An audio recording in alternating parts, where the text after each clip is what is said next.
Next slide, please. Well, welcome once again. Bienvenida otra vez. Before we get started, please know that we have simultaneous interpretation available for Spanish speaker today. Antes de empezar, quiero que sepan que tenemos interpretación simultánea disponible para los hablantes de español. Once I open the channels, if you need language interpretation, please check on the globe icon labeled interpretation at the bottom of your screen, then select your preferred language. On a tablet or phone, you can tap the screen to bring up the menu, and then there will be 3 dots, we'll say more, and you can choose what's labeled language interpretation. Una vez cuando abren los canales y necesita interpretación, solo hace clic en el icono de globo que dice interpretación en el parte inferior de tu pantalla de Zoom. Luego selecciona su idioma preferido. Si está en tablet o en un teléfono, toca la pantalla para que aparezca el menú. Luego toca 3 puntos que dice interpretación de idioma. I will now open up the channels. Ahora voy a abrir los canales.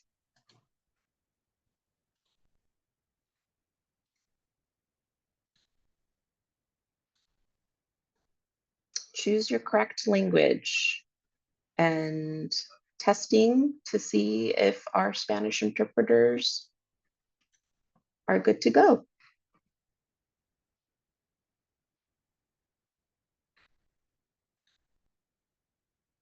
Okay, I'm not hearing anything, so I'm assuming everybody's in the correct channel. Thanks so much. Okay, so thanks everyone again for joining us for this webinar. We are asking folks today if there's any issues or if there's Q&A, please raise your hand. There's a raise hand feature, and there's also Q&A in the Zoom, so you can ask questions that way. So just letting you know there. And then I also wanted to make sure that folks, if we are providing simultaneous interpretation, so we ask that you speak slowly and clearly. It is helpful for us as we provide the best interpretation possible. And if there are Spanish speakers, we're going to put a link on the chat that has Spanish slides. It's basically all of our slides, but translated in Spanish. So if you want to follow along that way, that's helpful as well. So just wanted to give those disclaimers before we get started. So I'm going to pass it over to Mike. Fantastic. All right, well, to start off the community meeting today, we would like to introduce some of the staff that are involved in the project.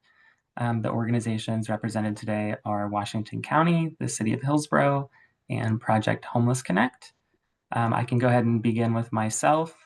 My name is Mike McLeod. I use he, him pronouns, and I represent the Strategic Projects team in the Homeless Services Division at Washington County. I will go next. So I'm BNF Valdez. I use she, they pronouns and hablo español, and I am program coordinator with Housing Services.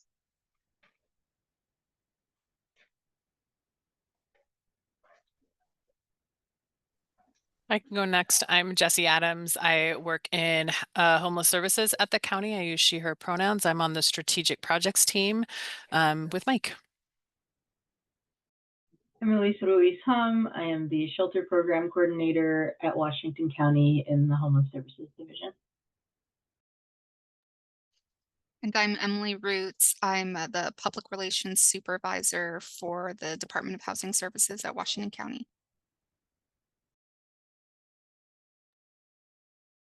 I am Kiyomi Arbuckle, the Community Services Program Coordinator for the City of Hillsboro. Hi, I'm Megan Ito. I'm Communications Specialist for the City of Hillsboro. And I'm Aaron McCarver, Community Outreach Sergeant with the Hillsboro Police Department. Hi there, I am Kim Marshall, the Executive Director with Project Homeless Connect. My name is Diana Copeland, and I am the Director of Programs and Services for Project Homeless Connect. I am Lori Manning, Shelter Manager with Project Homeless Connect. Great. Thank you, everyone, for those intros. So we have a brief presentation planned today. We're going to provide information on the Hillsboro Year-Round Shelter, the shelter operator, homeless services programs that are offered in Washington County and the City of Hillsboro, and then the next steps as we approach the opening of the shelter at the end of the year. And then we'll close things out with a question and answer session. Next slide, please. As you begin to enter questions into the chat, and we transition into that question and answer session at the end of this meeting, we would like you to follow some of these group agreements that are listed on this slide. The group agreements are lead with curiosity, openness, and respect, take space and make space, and speak from your own experience. Be conscious of intent versus impact, accept non-closure, and avoid interruptions. Recognize histories of harm for people experiencing homelessness. Be fully present. Stay on topic. We're focusing on the Hillsboro Year-Round Shelter opening later this year.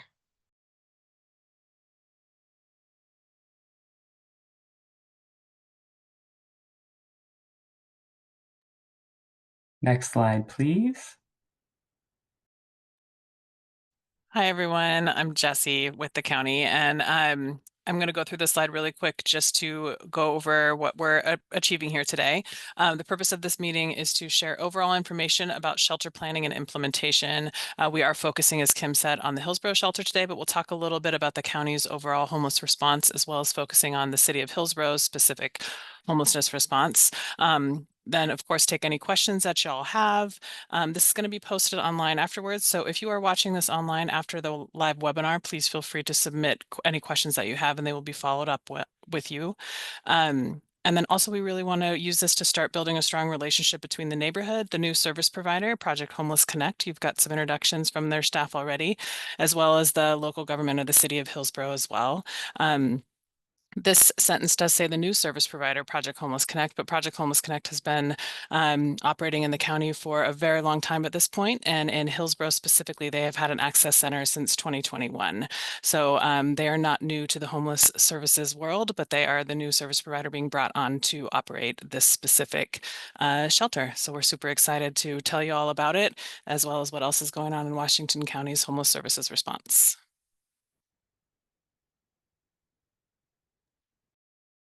Great. And then I am going to kick us off here and start talking about the homeless services in Washington County and the City of Hillsboro. Next slide, please. And we are going to do that by discussing the homeless population in Washington County. This visual is of the point-in-time count data over the last 5 years. For those of you that do not know, the point-in-time count, also called the PIT count, is an annual count of sheltered and unsheltered homeless people who are experiencing homelessness on a given night in January. So this occurs every January. And this allows us to analyze data over longer periods of time to get an idea of what our population is doing. Some of the visuals you can see below are separated into different categories. You will see total sheltered, total unsheltered, which are combined to make that total count, and then total chronically homeless. Chronically homeless is defined as an individual who has been homeless for more than 12 months or has been homeless more than 4 times in the previous 3 years. So a couple of key takeaways to take from this visual is that despite a slight increase in homelessness, unsheltered homelessness is holding steady. That's thanks to a growth in shelter capacity over the last few years within the county. The permanent beds that we are adding at the Hillsboro shelter will help provide some stability that is much needed in the system. And they are meant to replace some of the more temporary style beds that we had in place since the measure passed in 2020.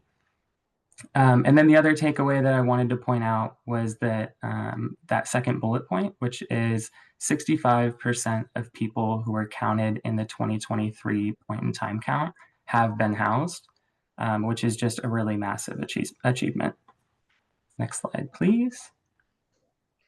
Hi, Mike. I'm going to interrupt real quick because I see we Please. have more attendees. So just reminding folks, if you, we do have interpretation today. So if your chosen language is English, please choose the English channel. And if you are Spanish, please choose Spanish. Si tenemos interpretación hoy, si pueden seleccionar su canal preferido para su idioma preferido, puede seleccionar en la pantalla. Gracias. Great. And as we have had people join, my name is Mike McLeod. I represent the Homeless Services Division at Washington County. And I am just discussing some of the programming that is offered by Washington County's Homeless Services Division. This slide just provides a brief overview. We have developed a really comprehensive system of care to address the needs of people experiencing homelessness. And we work really hard to connect them with immediate shelter and housing services. Some of the services that we offer are homelessness prevention, rapid rehousing, street outreach, long-term rental assistance, caseworkers, emergency shelter, permanent supportive housing, and then transitional housing, which is going to be entering into our system in the next 12 to 18 months. And we're very excited about that. Next slide, please. These are some of the services provided by our access services in Washington County. So we have outreach workers and housing liaisons that do by name case coordination, meaning they meet on a regular basis to discuss folks individually to see what coordination for resources, shelter, or housing is needed. We have access centers in our county that provide food, meals, and more case coordination for folks who are unsheltered and outside, and then resident and case management services. Shelter in Washington County is low barrier and includes pods, congregate shelters, and non-congregate motel models. They engage in recovery and behavioral health supports and also help with connections to long-term housing. And there's also housing services within our homelessness division that provides housing navigation, move-in funds, employment supports, short-term and long-term rental assistance, and homelessness prevention.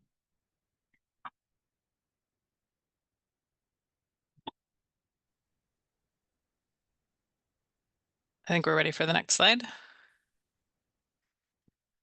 So all of that work that Elise just mentioned, of course, needs a funding source to prop it up. So supportive housing services is a metro measure that was passed in 2020. It is a regional tax on high income earners and businesses, and it has allowed us to do some pretty life-changing things in Washington County. It has provided one-time capital dollars to be able to literally build the buildings like the Hillsboro shelter, and then also the operational dollars for all the programming again that Elise just ran through. So since that passed, we have been able to serve over 10,000 people across all of those outreach, shelter, and rent assistance and case management programs. We are currently housing almost 4,000 people with that long-term rent assistance, and we've been able to build over 400 shelter beds across the county, serving 1,800 people. We had no dedicated long-term year-round shelter beds in Washington County before this measure passed. So again, this has really allowed us to do life-changing work here in the county. Next slide, please. As part of the measure, it was really important to the county that we made sure these services were distributed equitably throughout the county so that people could access services where their community is. And this shows where those sites have gone. There are shelters, access centers, and again, our future transitional housing sites all on this map. This PowerPoint will be uploaded to both Washington County and the City of Hillsboro's website after this, so please feel free to return to this map and check it out. But we are here again focusing again on the City of Hillsboro's long-term shelter.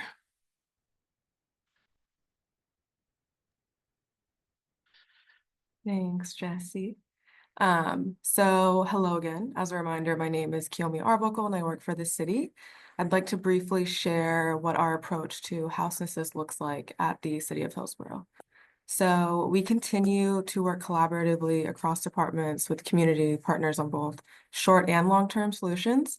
This includes efforts like the Safe Rest Pods and the Year-Round Shelter Project that we're talking about here today. We also collaborate with county and service providers on heating and cooling centers and severe weather response. And we offer grant programs that support local providers and help expand services for the residents here. Another example of partnership in action is our outdoor cleanup through supportive employment program. This is a partnership with the City of Roses, Hillsboro Downtown Partnership, and Outdoor Housing Works, and it provides paid, low-barrier job opportunities for individuals with lived experience of houselessness while also keeping our public spaces clean and welcoming. We really prioritize transparent and responsive communication. This includes sharing regular updates, addressing community questions and concerns, and helping connect individuals to needed resources. We continue to collect feedback from community members and service users, which helps inform our approach. Our approach to camping rules, I'm sorry, next slide, please. So our approach to camping rules emphasizes community input and clear communication, and we really aim to balance safety, accessibility, and compassion through thoughtful policy, education, and supportive employment. We know addressing houselessness is not something that we can do alone as a city, so we really continue to support and partner with local service providers like Project Homeless Connect and Home Plate Youth Services, who are doing the critical work, boots on the ground every single day that we can't do. And so our role is really to help amplify and sustain their impact through support, coordination, and collaboration. Public safety is a key part of this broader picture, and the Hillsboro Police Department plays a very important role. So I'd now like to invite Sergeant McCarver from the Police Department to speak more about their approach. Thanks. Thanks, Kiyomi. As a reminder, I'm Aaron McCarver. I'm a community outreach sergeant with the Hillsboro Police Department. Two of the teams I supervise are the community impact team and the bike team.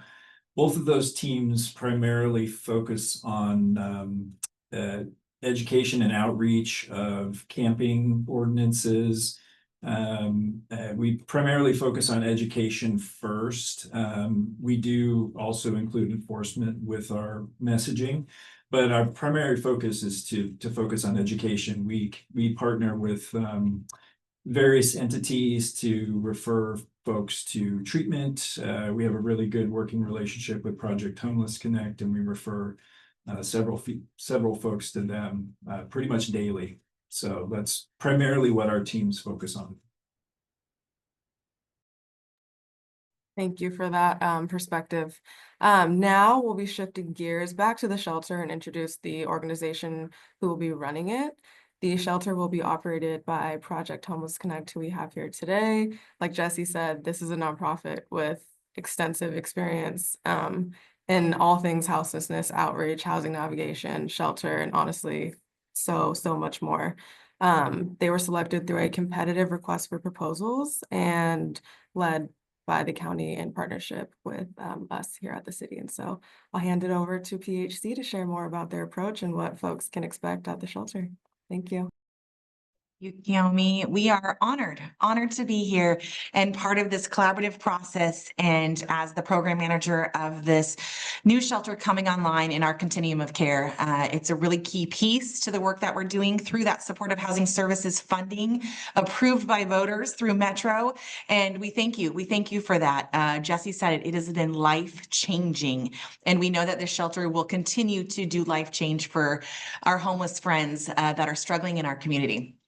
So I am Kim Marshall, the Executive Director of Project Homeless Connect. Diana and Lori are here as well. And we have been doing this work for a very long time. We've been in Washington County since 2007, really based here in Hillsboro in 2009, and then been doing all of the critical work, able to really expand and make our programs more robust with this SHS funding. And we have a couple of our key staff being highlighted here. Our outreach manager, our outreach team goes out and meets people where they're at. living on the streets and connecting them to services and really building a relationship to figure out what are their next steps towards self-sufficiency. And our Access Center, Jessica is highlighted, that's a hub for us and will be a key connection point and synergy with this new shelter. We look forward to utilizing some of the partnership that the Access Center has with critical wraparound services and bringing them to the shelter as well. Next slide, please. We've done a lot of work. This past year is highlighted on this slide, talking about the over 2,500 individuals that we were so privileged to serve. Again, engaging in outreach in our Access Center. We had a year-round non-congregate shelter and those inclement weather shelters, which are really, really key to the work we do. Those moments when the severe weather hits, the severe hot, the severe cold or smoke, and allowing people to get inside, partnering with the county and the cities to provide space so that we can do a pop-up shelter and get people inside and safe during those inclement weather times. Our housing program is part of that life change where we're actually taking people off the street and putting them into housing and then doing our best to do those wraparound services to sustain that. And then our roots are our one-day events. That's where we started back in 2007. One-day events are just bringing all the critical resources together in one space and then inviting anyone in our community that needs those resources to come and access them. Next slide, please. So our approach to everything is about relationship building with our homeless friends, with our neighbors, with our cities and county. So we're excited to be able to build relationship with the neighbors near the shelter. In the next chunk of weeks, Lori and the team will be coming out to meet people in person, introduce herself and make sure that they have her contact information. At the shelter, we're going to be really intentional about a few things, making sure that we have staff on site 24/7 for that extra sense of security. One of the priorities, not just for our friends and our staff, but the community at large, is safety. That speaks into our relationship with Sergeant McCarver and the police department. We have the shared goal of safety in our community for everyone. We're going to have shelter liaisons on site, which are really key staff members that are going to work with folks to make sure that they're taking those next steps in their pathway to self-sufficiency. What's next after shelter? You're safe, you're sleeping, you're eating, you're being cared for, and now we want to take you on your journey to what potentially could be next, and our goal would be housing. We have a model at Project Homeless Connect that is centered in peer support. We have many staff with lived experience that bring beautiful testimonies to this work of how they were able to get out of their addiction and get housed. We have a staff member who recently was awarded a Habitat for Humanity house. And so having those stories and that lived experience allows them to really walk alongside our homeless friends and have that commonality and be able to share in that, which is pretty cool. And then we partner with as many providers, including healthcare, to bring in those critical services, making sure that folks are getting their dental taken care of and vision and then broader things that sometimes I take for granted, like a haircut. So services like that will be brought into the shelter, and the thoughtful design of the shelter allows for some of those services to be there. So we're so looking forward to getting in the space, serving people well, and building more community with those near the shelter and the Hillsboro community at large. We are so thankful for our partnerships with the county and the city, the police department, to be able to do this work and make that life change for our homeless friends. So as it says on the slide, it will be more than just a place to sleep. It will be a place to start again. We look forward to meeting you. Thank you for that, Kim. Now we're going to discuss a little bit about the construction and design elements of the project, as well as some of the spaces and amenities that are going to be on site. Next slide, please. If you have driven past Southwest 17th Avenue in recent weeks or months, you will see that the structures in the renderings on the slide have been built, and they have shown up rather quickly.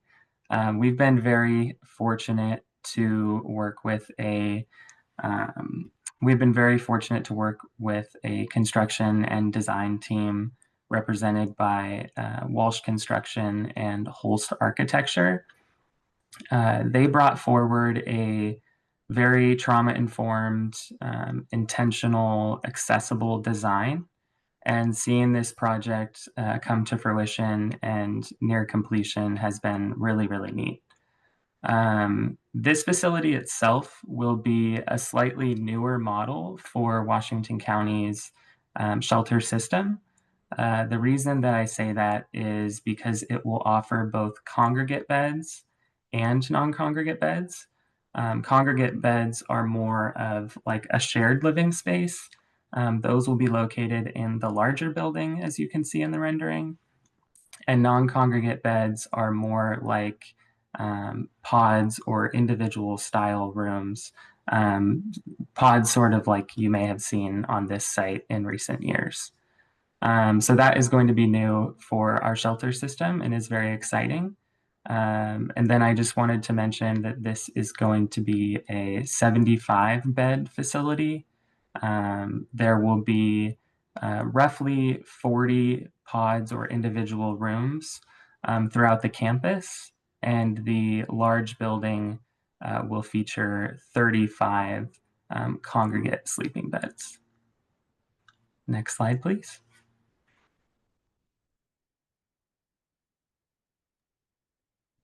Hello, everyone. My name is Diana from Project Homeless Connect. Just wanted to talk a little bit about the internal design. As Mike was saying, the design was so well thought out with a trauma-informed lens.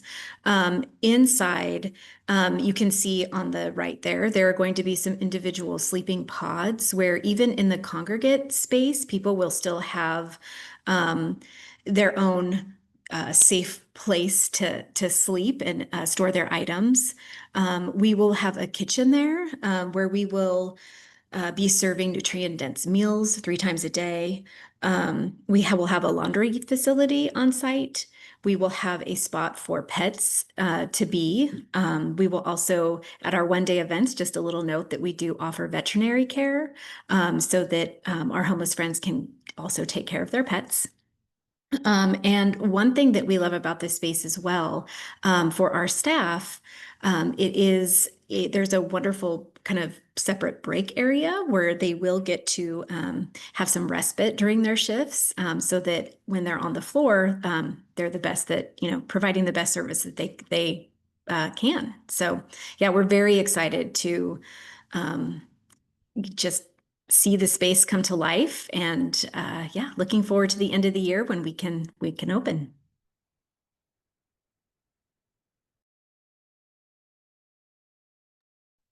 And next slide, please. Now we are going to open it up for any questions that have come in the chat, or if someone would like to raise their hand and ask any questions. And I'll also offer, if you don't think of a question in this moment, the last slide of this presentation includes all of our contact information, so stay tuned for that piece as well.